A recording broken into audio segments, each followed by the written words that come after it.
Hello friends, मैं Malay Sinha एक सिपाही इस चैनल में आपका हार्दिक स्वागत करता हूं। आज आप लोगों के साथ दो ऐसा घटना मैं आज शेयर करने जा रहा हूं जिसमें मैं खुद भी इन्वॉल्व था, खुद भी शामिल था।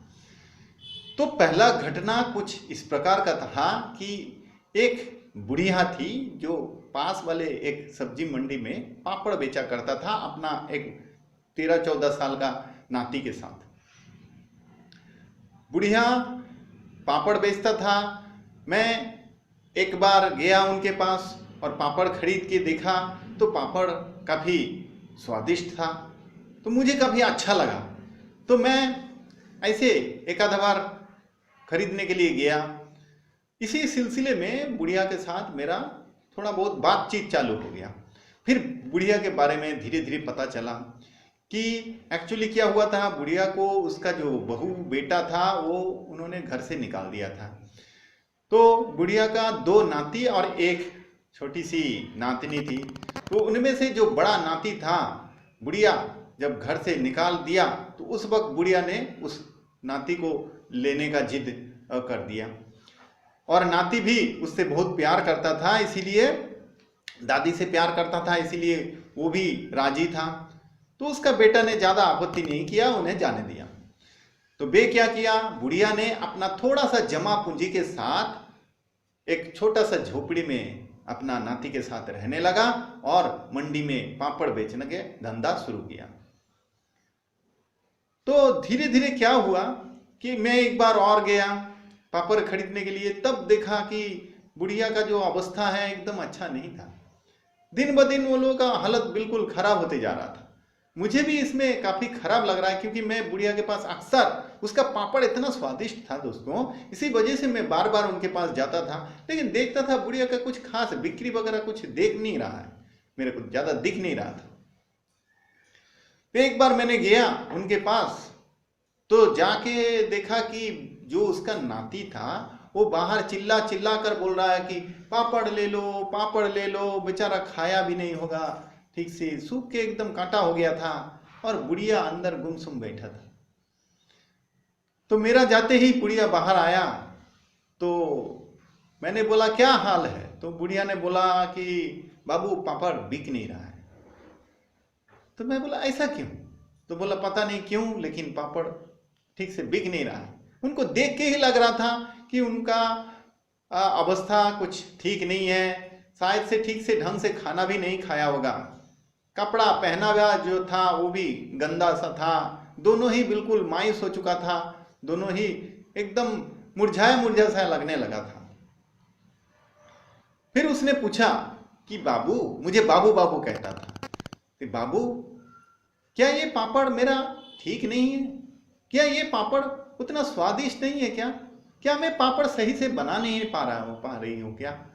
तो मैंने बोला अरे नहीं नहीं, तुम्हारा पापड़ टेस्ट तो जबरदस्त है, तभी तो मैं बार बार तुम्हारे पास छुट्टे चले आता हूं। तो बोला लेकिन बाकी लोग क्यों नहीं खरीदता है बाबू, मेरा पापड़ क्यों नहीं खरीदता है। अगर वो पापड़ नहीं खरीदेगा तो मैं तो दूर की बात, मेरा ये नाती को मैं भात कहां से खिलाऊंगा। ये सुनकर मुझे काफी जबरदस्त, माने मेरा काफी इमोशनली मैं काफी झटका लग गया और सुन के बेहद खराब लगा। फिर मेरा माथा ठनका और मेरा को सारे के सारे गेम उसी समय समझ में आ गया कि असली हो क्या रहा है। बुढ़िया बेचारा इतना मेहनत से घर में बनाती है वो पापड़ और फिर मंडी में बेचती थी। उसका पापड़ सच में काफी स्वादिष्ट था, घर का बनाया हुआ पापड़ कितना अच्छा था, लेकिन लोग उसको खरीद नहीं रहा था। ये इस चीज से बुढ़िया काफी परेशान थी। धीरे धीरे उसका जमा पूंजी भी खर्चा होते होते लगभग खत्म होने के कगार पे था। हालत उनका बिल्कुल बदतर से बदतर हो गया था। मेरा गेम मुझे तुरंत समझ में आ गया कि इसके पीछे क्या चालू है। तो मैंने बोला क्या तुम इसे सुधारना चाहते हो। बुढ़िया ने पूछा ये कि कोई कहने की बात है, मेरा नाती तो बिना खाए पिए सूख के मर जाएगा। तो मैं बोला जैसा फिर मैं बोलता हूं बिल्कुल वैसा ही करना। अब फिर मेरे लिए भी ये एक चैलेंज से कम नहीं था दोस्तों। कि मैंने लोगों को कितना सलाह देता हूं, क्या वो सचमुच किसी एकदम गरीब जीरो लेवल का कोई व्यक्ति का कोई काम में आता है? ये मुझे देखना था कि सचमुच क्या काम में आता है। क्या सचमुच एक छोटा सा अंकुरित बीज से एक बड़ा पेड़ बन सकता है क्या? तो मैंने बोला ठीक है, सबसे पहला तो तुम्हारा ये जो पहनावा है इन्हें थोड़ा सा सुधारना पड़ेगा, इन्हें सही करना पड़ेगा। तुम्हारा ये जो कपड़ा है गंदा, इसको इसके साथ लोग तुम्हारा जो पापड़ है उसको लिंक कर देता है। वे सोचते हैं कि तुम्हारा कपड़ा गंदा है तो तुम्हारा पापड़ भी गंदा होगा। लोग एक्चुअली थोड़ा सा गंदा चीज देख के थोड़ा सा उस पे जाता ही नहीं है, फिर वो स्वाद अच्छा है कि क्या है उस पे जाएगा ही नहीं। तो सबसे पहले तो तुम्हें सुधारना पड़ेगा, तुम्हें तुम्हारा खुद के साथ साथ थोड़ा तुम्हारा जो पहनावा है वो थोड़ा साफ सुथरा पहनना पड़ेगा, पहली बात। अब दूसरी बात क्या है? देखो, तुमने कहा ना कि लोग तुम्हारा पापड़ खरीदता नहीं है। बताओ खरीदेगा क्यों नहीं? मैं कैसे खरीदता हूं? क्योंकि मुझे इसका स्वाद पता चल गया। तो लोगों को इसका स्वाद पता नहीं है, इसीलिए वो नहीं खरीद रहा है। तो बुढ़िया कहने लगा कि लोगों को स्वाद पता नहीं, लोग खरीदेगा तब तो उन्हें स्वाद का पता चलेगा, लोग खरीदता ही नहीं तो कैसे स्वाद का पता चलेगा? मैं बोला नहीं, इसका इंतजाम भी तुम्हें ही करना पड़ेगा। बोला कैसे? मैं बोला लोगों को तुमको स्वाद चखाना पड़ेगा। तो बोला कैसे शक्य है, कैसे संभव है? मैं बोला संभव ऐसे है कि तुम्हें तुम्हारा जो पापड़ है उसमें से एक एक सैंपल पीस तुम्हें फ्राई करना पड़ेगा और किसी थाली में रख के उसमें नमक मिर्ची डाल के लोगों को खिलाना पड़ेगा मुफ्त में। लोगों को इसका स्वाद चखाना पड़ेगा, और एक बार लोग अगर इसका स्वाद चखा तो फिर वो इस स्वाद से मोहित हो जाएगा और फिर वो खरीदे बिना जा नहीं पाएगा। बुढ़िया बोला क्या ये कारगर होगा? मैं बोला देखो जरूर कारगर होगा। बुढ़िया बोला कहीं ऐसा तो नहीं कि सारे लोग पापड़ खा के और यूं ही चल देगा? मैं बोला नहीं, ये तो रेशियो एक है ही, इस दुनिया का रेशियो ही है। कुछ लोग तो यूं ही खा के चल देगा जरूर, निश्चित रूप से, लेकिन सारे नहीं जा पाएंगे। हो सकता है कि 10 में 2 लोग 3 लोग खा के यूं ही चल दें, लेकिन 7 लोग 8 लोग खरीदेगा जरूर, और वही 7-8 लोग जो खरीदेगा उसमें तुम्हारा ये सारा चीज तुम्हें भरपाई कर देगा, तुम्हारा नुकसान नहीं होगा। अगले दिन ये जो हमने फॉर्मूला बोला इस पे कार्रवाई किया। मैंने जाके देखा कि हाँ दोनों थोड़ा साफ सुथरा नहा धो के, मैं बोला कितना अच्छा लग रहा है, देखो चालू करो धंधा, जलाओ अपना स्टोव, रखो उस पे और एक एक पापड़ तलो, उसमें फ्राई करो और उसमें नमक मिर्ची डाल के लोगों को बुला के खाओ। अब की ये मत बोलना पापड़ ले लो, अब की ये बोलना कि आओ पापड़ का स्वाद चखो फिर पापड़ ले लो, जो तुम्हें पसंद आया वो तुम्हें हम स्वाद चखाएंगे, पहले खिलाएंगे और फिर पसंद हुआ तो लो, वरना लेने का जरूरत नहीं है। फिर देखना लोगों का कैसे तुम्हारा रिएक्शन होता है। बिल्कुल बुढ़िया ने वैसा ही किया। उसका नाती तो जोश से पूरा चिल्ला कर बोलने लगा। पता नहीं वो 4 दिन से खाया नहीं होगा ढंग से, लेकिन पता नहीं कहां से इतना ताकत आया और खूब चिल्ला के बोलने लगा। क्या ये दोस्तों पापड़ खा के देखिए, अगर पसंद हुआ तो लीजिए। फिर मैंने क्या देखा कि एक आधा कस्टमर धीरे धीरे अट्रैक्ट हो रहा था।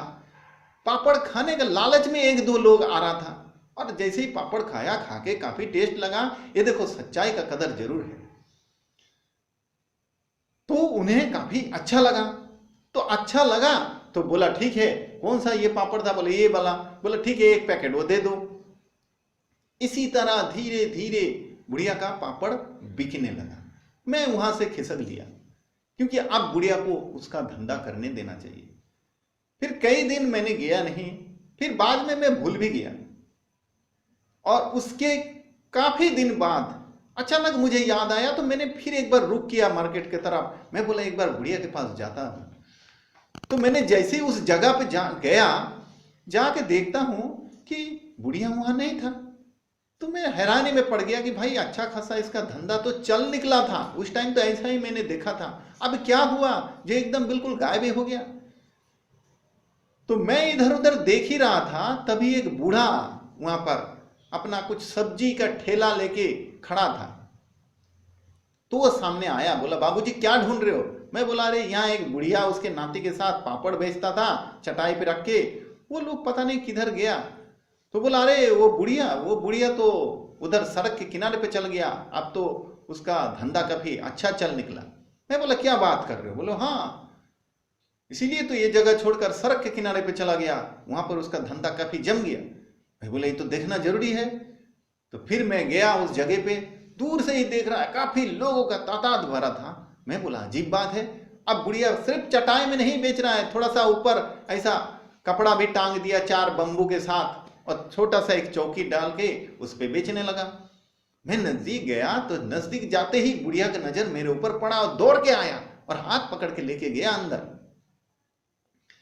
कि आइए बाबू, आओ बाबू देखो। तो मैं देखा कि अरे बाप रे, काफी भीड़ था। लेकिन जैसे ही मैंने करीब पहुंचा तो देखा कि अरे ये क्या, बुढ़िया तो चटाई में अपना पापड़ पैकेट बना बना के बेचता था, लेकिन वो सब पापड़ बिल्कुल गायब था। मैं बोला अरे पापड़ नहीं है, फिर हो क्या रहा है? तो फिर बुढ़िया ने मेरे को बताया कि बाबूजी हुआ यूं कि हमने तो लोगों को स्वाद चखाने के लिए इसको तलने लगा, फ्राई कर करके लोगों को दिया ताकि एक आध पैकेट बिक सके, लेकिन बाद में लोगों को इस चीज को खाने में ज्यादा रुचि हो गया। वो पैकेट नहीं खरीदता था, बोलता था मुझे एक एक दे दो, दो दो दे दो। स्कूल का बच्चे लोग भी आते थे, कॉलेज का लड़के लोग भी आते थे, वे लोग बोला मैं पापड़ लेके क्या करूंगा, मुझे तो 2 फ्राई करके दे दो और पैसा ले लो। कितना लोगे? तो मैंने बोला चलो 5 रुपया दे देना। तो बोला ठीक है, वो लोग भी खुश। तो मैं देखा वो लोग पापड़ को फ्राई किया हुआ पापड़ ज्यादा पसंद कर रहा है, तो मैंने भी उसे उस चीज का जुगान देने लग गया, उसमें नमक प्याज मिर्ची डाल के उन्हें देने लगा। लोग काफी पसंद करने लगा इस चीज को, हाथों हाथ मेरा बिकने लगा। फिर मैंने ये कॉन्सेप्ट ही चेंज कर दिया, फिर मैंने बाबू इस चीज से इसमें शिफ्ट हो गया। मैं बोला अरे ये तो गजब हो गया, ये आइडिया तो था ही नहीं, ये तो कमाल हो गया। हमने तो शुरुआत किया था कुछ और सोच के कि लोग पैकेट वाला बंद पापड़ को देख के खरीद नहीं रहा है, इसको खा के जरूर खरीदेगा। तो लोगों ने तो खाना को ही मेन बात बना लिया, तो बहुत बढ़िया हो गया। तब मैंने बुढ़िया को बोला कि देखो, फिर वो रोने लगा। तो मैं बोला कि रो मत, अभी जबरदस्त कमर कस के धंधे पे लग जाओ, तुम्हारा साथ तुम्हारा नाती भी है, देखो नाती कितना खुश होके काम कर रहा है। तो बोला हाँ बाबू। तब उसने रोने लगा, तो मैं बोला रो मत, ये देखो ये जो दुनिया है ना, ये दुनिया तुम पे रहम नहीं करेगी। एक बात का सबक जरूर सीख लेना, दुनिया तुम्हें रहम नहीं करेगा। हाँ, दुनिया तुम अगर योग्यता प्रमाण करो तो दुनिया उसका कदर जरूर करेगा। दुनिया कदर करती है बाबू, दुनिया कदर करती है, लेकिन तुमको उसको प्रूव करना पड़ेगा, तुम्हें उसका योग्यता दिखाना पड़ेगा। Life gives if you deserve for, it does not care how necessity you have. तुम्हारा क्या जरूरत है उसे कोई परवाह नहीं है। तुम चाहे मर भी जाओ तो भी उसे कोई परवाह नहीं है, कुचल कर आगे बढ़ जाएगी दुनिया। लेकिन तुम में अगर वो योग्यता है तो तुम उसे प्रूव कर दो, दुनिया फाड़ के देगी, तुम्हारा छप्पड़ फाड़ के देगी तुमको। तो यही मेन बात हुआ। फिर वो दोनों का धंधा काफी जोर शोर से चलने लगा, काफी बाद में दुकान काफी अच्छा कर दिया, और मैं दूर खड़े होके इस चीज को देखा। और मुझे सच में, मैं इसीलिए आपके साथ शेयर कर रहा हूं कि मुझे बहुत अच्छा लगा कि चलो कोई तो एक बात, कहीं तो एक बात अच्छा निकल गया। मेरा धारणा ठीक था। बुढ़िया बिल्कुल डूब ही रहा था उसके नाती के साथ, आज नहीं तो कल वो मर ही जाता बगैर खाए पिए, क्योंकि उसके पास जमा पूंजी कुछ था नहीं। बेसहारा एक बुढ़िया था, उसका धंधा चल निकला, उसका कपड़ा उसका पहनावा थोड़ा ठीक ठाक हुआ, चौकी खरीदा, चौकी पे वो बेचने लगा अभी। तो मैं बोला वाह कितना अच्छा धंधा चल निकला। ऐसे ही सोचते सोचते दोस्तों, कहानी थोड़ा बड़ा हो रहा है, लेकिन क्या करूं, मेरे को बात तो पूरा बोलना जरूरी है। फिर क्या हुआ, सोचते सोचते मैं वापस आ रहा था, फिर वही जगह पे आ गया, कहां पर, जहां पर वो बूढ़ा खड़ा था जहां पर बुढ़िया पहले बेचता था अपना पापड़। तो देखा बूढ़ा मायूस होकर खड़ा था। तो मैंने सोचा कि बूढ़े को बता दूं। तो मैंने बूढ़ा को बोला कि देखो ऐसा।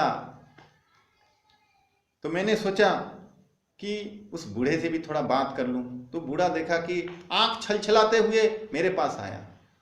तो बोला, बाबूजी मेरा धंधा भी कुछ ठीक नहीं चल रहा है। मैं बोला, है क्यों भाई, तुम्हारा क्या दिक्कत हो गया? तो उसने बोला, मैं सब्जी बेचता हूं। मैं बोला, हाँ ये तो अच्छी बात है। तो बोला, देखिए हम जो इधर जिस कॉलोनी में मैं सब्जी बेचता हूं उस कॉलोनी में अच्छा अच्छा लोग रहते हैं, हाई प्रोफाइल सब लोग रहते हैं, लेकिन पता नहीं वो लोग सब दूसरी जगह चले जाते हैं, बड़े मंडी में चले जाते हैं, सब शॉपिंग मॉल में चले जाते हैं, वहां पर जाके सब्जी खरीदते हैं, लेकिन मेरे ठेला से कोई भी नहीं खरीदता। जबकि मैं ताजा सब्जी बेचता हूं बाबूजी, आप देख लो कितना तरोताजा, कितना अच्छा अच्छा सब्जी है। मैं बासी सब्जी बिल्कुल नहीं बेचता हूं। तो मैं बोला, फिर आपका क्या प्रॉब्लम क्या हुआ? बोले, पता नहीं मेरे से तो कोई लेता नहीं है। आप बताइए, मेरा अगर धंधा नहीं चला तो मैं कैसे गुजारा करूंगा, कैसे चलाऊंगा अपना पेट? तो मैं बोला, तुम कैसे बेचते हो? फिर मैं बोला, चलो यहां पर भी एक चैलेंज आ गया, तो इसका भी देखते हैं कुछ सॉल्व हो सकता है कि नहीं। तो मैंने पूछा, तुम कैसे बेचते हो बोलो? तो बोला, बाबूजी मैं जिस कॉलोनी में बेचता हूँ वो कॉलोनी में काफी अच्छे अच्छे पैसे वाले सब हाई प्रोफाइल लोग रहते हैं, उन लोगों का खरीदने का क्षमता बहुत है। मैं बोला, अरे क्षमता तो बहुतों को है, उसमें कोई बात ही नहीं, लेकिन तुम बेचते कैसे हो? बोला, मैं ऐसे ही बोलता हूँ, भिंडी ले लो, टमाटर ले लो, आलू ले लो, इस तरह से जैसे लोग बोलते हैं। मैं बोला, नहीं नहीं ऐसा नहीं चलेगा, अगर तुम्हें सचमुच बेचना होगा तो इसमें कुछ नया करना पड़ेगा। बोला, बाबूजी क्या मैं नाच गाना करके बेचूं? मैं बोला, नाच गाने का जरूरत नहीं है, बस उस चीज से जुड़ा हुआ कोई ऐसा चीज होना चाहिए जो उन लोगों को अगर अट्रैक्ट करना है तो यही एक तरीका है। नहीं तो तुम्हारा वो ठेला में वो कोई नहीं खरीदेगा, उनको ये शान का खिलाफ लगेगा। भाई तुम्हारा कितना जरूरत है, तुम कितना दुखी हो, तुम्हें कितना पैसा की आवश्यकता है, उनका उन्हें कोई परवाह नहीं है। तुमको तो कला आना चाहिए। दोस्तों, आज मैं ये कहानी आपके साथ शेयर इसीलिए कर रहा हूं, आपको कला के बारे में पता चले। तो ये कहानी है इसीलिए, वो कला के बारे में आपको जानकारी मिलेगा। तो मैंने भी बूढ़े को वही बोला कि तुम्हें तो वो कला आना चाहिए, उन बड़े बड़े गाड़ी में जाने वाला लोगों को पकड़ के खींच के अपने तरफ लाने का और अपना चीज उन्हें बेचने के लिए। सामान तुम खराब कुछ नहीं दे रहे हो, तुम्हारा वेजिटेबल्स, तुम्हारा सब्जी बहुत बढ़िया है, अच्छा है और सस्ता में भी दोगे। वो लोग लेने के लिए भी तैयार भी है, क्योंकि उन्हें तो वही चीज चाहिए। वो बाजार में जाके जो शॉपिंग मॉल में, रिलायंस फ्रेश में, कहीं पर भी जाके बेच रहा है, खरीद रहा है, वो क्या अलग से तो चीज नहीं है। तुम अगर वही तरोताजा चीज वहां पर उसको उपलब्ध कराओगे बिना गए वहां पर, तो उन्हें तो और अच्छी बात है, लेकिन तुम्हें उन्हें खींचना पड़ेगा, खींचने का कला आना चाहिए। तो बूढ़ा ने बोला कि बाबूजी कैसे ये सके हैं, मैं क्या करूं? मैं बोला, देखो अब की बार तुम ये बोलना, बोल के देखना, अब की बार तुम ये बोलना कि भिंडी ले लो, टमाटर ले लो, और साथ में जान लो उसे कैसे पकाना है, काफी आसान तरीके से कैसे पकाना है। बिना मसाला का भिंडी बनाओ, बिना मसाले का सब्जी बनाओ, बिना तेल का तरकारी बनाओ। आओ मैं बताता हूं कैसे बनाना है, फिर देखना लोग तुम्हारे पास सब्जी खरीदने जरूर आएगा। सब्जी खरीदने के लिए नहीं, वो जो तुम तरीका बोला है, जो तुम तरीका का बात किया है कि कैसे रेसिपी बोलता हूं जो बिना कम तेल का, बिना मसाले का सब्जी बनेगा, बच्चे आपका खाएगा, इस चीज से वो आकर्षित होकर आएगा तुम्हारे पास जरूर। तुम देखना, सब्जी तो उन्हें मालूम है, वो तो बाजार में भी मिल जाएगा, लेकिन वो जो तुम क्या कहने वाले हो इसका वजह से वो खींचा चला आएगा कि तुम कहने क्या वाले हो। तो बूढ़ा को बोला, बाबू आइडिया तो जबरदस्त है, क्या ये कारगर होगा? मैं बोला, कारगर? देखो कारगर बोले तो कौन सीख के आता है, प्रयोग करके देखते हैं। तो बोला, हाँ लेकिन मुझ बूढ़ा से तो इतना हो नहीं पाएगा, मेरे तो इतना बात निकलेगा नहीं, मैं तो इतना सजा कर नहीं बोल पाऊंगा। फिर तो मैं बोला, देखो मैं कल तुम्हारा साथ हूं, मैं कल भले ही छुट्टी ले लूंगा, लेकिन मैं कल तुम्हारा साथ दूंगा। और फिर देखते हैं इसका क्या नतीजा होता है। तो बूढ़ा काफी खुश हो गया, बोला बाबू आज साथ देंगे, ठीक है हम लोग 8 बजे से निकल जाएंगे। मैं बोला ठीक है, कल पूरा दिन मैं साथ दूंगा तुम्हारा। एक्चुअली दोस्तों मुझे भी देखना था मैं बूढ़ा तो छोड़ो, मुझे भी देखना था क्या ये सही में कारगर होता है क्या। एक बार देखना बहुत जरूरी है। मुंह से बात बड़े बड़े बोल देने से कोई फायदा नहीं है। क्या सचमुच लोगों का भला हो रहा है क्या, ये देखना मेरे लिए बहुत जरूरी था, मेरे लिए ये चैलेंज था। तो मैं बोला चलो भाई कल देखते हैं। तो अगले दिन हम लोगों ने गया, बूढ़ा ने चिल्लाने लगा भिंडी ले लो भिंडी ले लो। मैं बोला कि साथ में कि भिंडी ले लो और कैसे सिर्फ मूंगफली के साथ भिंडी बनाओ बिना तेल का, और देखो बच्चे कैसे खाता है, पूरा परिवार खुश हो जाएगा। ये सुन के टमाटर का चटनी बनाओ बिना तेल का बिना मिर्ची का, गोभी का तरकारी बनाओ बिना मसाले का। तो लोगों ने काफी खुश हुआ, सुना और अट्रैक्टिव लगा। बोला ऐसे कैसे है, बिना कम तेल का बिना मसाले का ये सब्जी कैसे बनेगा, और ये बेच तो रहा है ठीक है, लेकिन ये कैसे क्या बोलने वाला है। बस वही चीज से लोग ऐसे ही गाड़ी लेकर जा रहा है, लेकिन लोग खड़ा होकर पूछ रहे हैं कि भाई ये क्या बात है, तुम ये भिंडी क्या तरीका क्या बोल रहे हो। मैं बोला आइए भिंडी लीजिए, साथ में रेसिपी जानिए बिना कम तेल का कैसे बनता है। तो लोग काफी खुश हुआ, बोले ठीक है मुझे दे दो। मैं रेसिपी उसे बताने लगा कि ऐसा बनाना वैसा बनाना। इस तरह से मैंने वो चीज सारे के सारे देखने लगा कि बूढ़े का लगे हाथ बेच रहा है। चलो लोग मजाक समझ के कुछ सुनने के लिए ही खड़ा हो गया।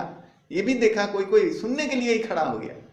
ये जो सुनने के लिए खड़ा हुआ, जो लिया नहीं, दोस्तों ऐसा मत समझने ना कि वो कस्टमर नहीं है, वो चला गया मजा लेके, नहीं, वो तैयार हुआ है। वो तैयार हुआ है आज के लिए नहीं, वो कल लेने वाला है। वो आज नहीं लेगा, वो तो पक रहा है, वो तो आपका टेस्टिंग ले रहा है। वो तो ये देख रहा है कि आप क्या बोल क्या रहे हो। बस यही है वो वक्त। आप ये मत समझ लेना कि अरे ये लेने वाला नहीं है, इसके तरफ ध्यान नहीं देते। नहीं नहीं, वो आज नहीं, वो कल लेगा और 4 लोगों को भी बोलेगा। आपका पूरा एडवर्टाइज इस तरह से अपने मुंह से ही कर देगा। फिर बूढ़ा का धंधा थोड़ा थोड़ा चलने लगा, और फिर पूरा बेचने के बाद उस दिन जब दिन का अंत हुआ तो फिर बूढ़ा जो है, बूढ़ा ने एक सवाल मुझसे किया जो कि बिल्कुल वास्तव था दोस्तों। बूढ़ा ने पूछा कि बाबूजी अच्छा तो दिन रहा, बिका हमारा थोड़ा बहुत जो भी है, लेकिन कल को क्या होगा। मैं बोला क्यों। बोला ये लोग जो आज इस कार्यक्रम के वजह से आया था, कल जब आप नहीं रहोगे फिर कौन संभालेगा इन्हें, फिर उन्हें सच्चाई तो पता चल ही जाएगा। मैं बोला नहीं, तुम बताओगे। आज जो मैंने दिन भर बोला क्या तुमने उसे सुना नहीं। बोला हाँ सुना है। मैं बोला बस वही चीज बोल देना है, तुमको कौन सा पहाड़ तोड़ना है, तुमको वही चीज बोल देना है जो मैंने बताया, वही चीज तुम भी बोलते जाना कि ऐसा है, रेसिपी बनाओ, बिना मसाले का सब्जी बनाओ, बच्चे चाट के खाएंगे। बस यही कार्यक्रम बोलते जाना है दोस्तों।